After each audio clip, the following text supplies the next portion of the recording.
दोस्तों नमस्कार। देखिए, बहुत सारी बातें लोगों को सवालों के रूप में जागृत रहती हैं और ये नॉर्मल बात है।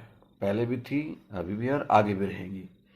जैसे बहुत सारी चीजें डायरेक्ट ईश्वर ही आपको देता है। जैसे कि कोई गाना लिखना हो तो कैसे लिखना है, क्या उसका रूप होगा, वो बीच में थोड़ी कोई होता है। डायरेक्ट ईश्वर वो आपको उस हुनर को डेवलप कराता है।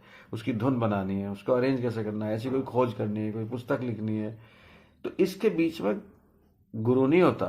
इस क्रिएटिविटी के रूप में डायरेक्ट क्रिएट करवाने वाला और क्रिएटर, मतलब ये हम लोग बीच में यही होता है। तो ऐसी चीजें इस बात पे ला रहा हूं मैं कि जैसे सच्चाई है, अगर हम सच्चाई की, जैसे मान लो इस बात पे आ जाइए कि अगर अगर हम कोई चीज क्रिएट कर रहे हैं, हुनर है तो हुनर बनाने वाला भी है।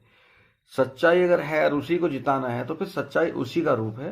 वही सब कुछ, भंडार तो वही है। हम यहाँ कुछ वही खोज सकते हैं जो है, अलग से हम कुछ नहीं बना सकते। और ज्यादा उसी चीज की चर्चा कर सकते हैं जिसकी ज्यादा जरूरत है। ये प्रकृति का नियम है कि हम सच की चिंता करते हैं कि सच खत्म ना हो जाए या सच की हार ना हो जाए, सच मर ना जाए। ऐसा मर नहीं सकता, परंतु चिंता इसलिए होती है क्योंकि वो करवाना चाहता है। सत्यम शिवम सुंदरम, वो सत्य है। अच्छाई ना मर जाए क्योंकि वो अच्छाई है। बाकी चीजें, जो चीजें हैं, जितनी भी चीजें, धरती आकाश वायु अग्नि जल, ये उन्होंने बना रखे हैं, ये है तो है। ऐसी सच्चाई भी है, अच्छाई भी है। ऐसे ही हम नियम की बात करते हैं, ये नियम हमने बनाए, मतलब सांसारिक। ईश्वर का बनाया हुआ नियम को हम धर्म कहते हैं। अब धर्म का मतलब ये नहीं कि विशेष धर्म, विशेष नाम से कह रहा हूं। धर्म का मतलब ये है जो पूरी सृष्टि के संचालित रूप से, सुचारू रूप से, सही संचालन में जो मदद करे, उसको धर्म कहते हैं। जो खुद धर्म को खुद ईश्वर भी कहते हैं। और अधर्म उसे कहते हैं जो उसमें अवरोध लगाए, जो उसे रोके। तो इस तरह की चीजें, क्या है कि लोगों को लगता है कि भाई जो कल की अवतार है वो डायरेक्ट दिखाई दे जाए और उनको संतुष्ट हो जाए, भाई चलो भाई संतुष्टि हो जाए, अब है ये है तो अभी संभाल लेगा। मैं ये कहता हूं कि वो, मैं मना नहीं कर रहा हूं, वो जब भी होंगे तो दिख जाएंगे, मगर उनको दिखने से पहले वो सब काम होते रहते हैं। ईश्वर सारे काम करते हैं। आप देखो, इतने डिपार्टमेंट है, कहीं भी किसी भी डिपार्टमेंट का उल्लंघन होता है, कहीं ट्रैफिक का, कहीं बिजली का, कहीं स्वास्थ्य विभाग का, या कहीं सेल्स टैक्स का, कहीं इनकम टैक्स का, वो सब अपना अपना काम कर रहे हैं ना। ये सारी शक्तियां प्रदेश सरकार के, सरकार के मुख्यमंत्री, अगर जब सरकार होती है तो उसमें होती, नहीं तो गवर्नर में होती हैं शक्तियां सारी। वो शक्तियां एक जगह हैं, फिर वो अलग अलग जाके काम कर रही होती हैं। इस बात को नॉर्मली प्रैक्टिकली है भाई। जरूरी नहीं है कि आपको गवर्नर साहब हर समय दिख ही जाए, और आपको वो दिख भी जाएंगे तो वो आपको उनके अंदर शक्तियां थोड़ी दिखेंगी।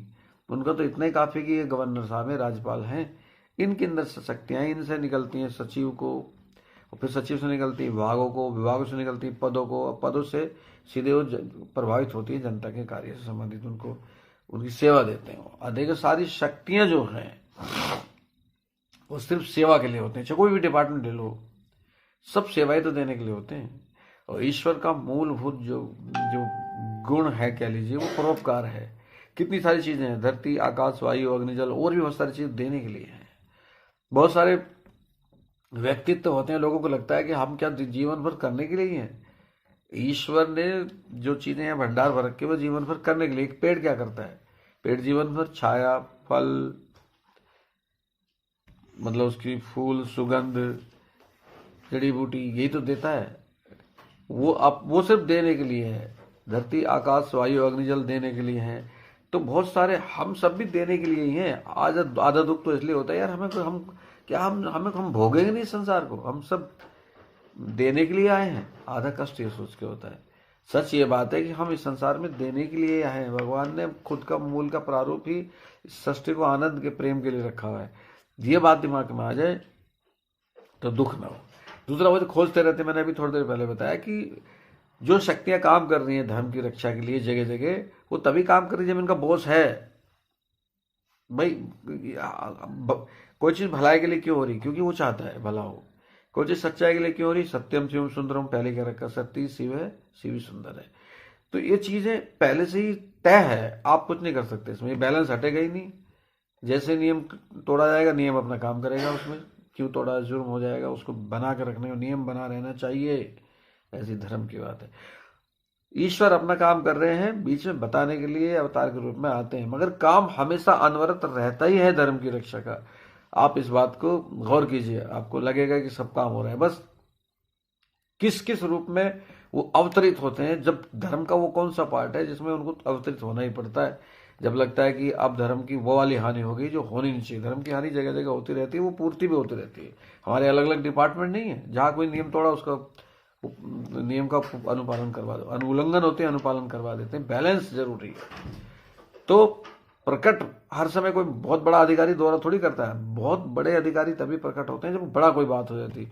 वैसे ही अवतार के लिए भी है, वो तभी प्रकट होते हैं जब बहुत बड़ी बात हो जाती है, जब उसकी आवश्यकता हो जाती है। दोस्तों कैसा लगा वीडियो, कमेंट करके जरूर बताइए।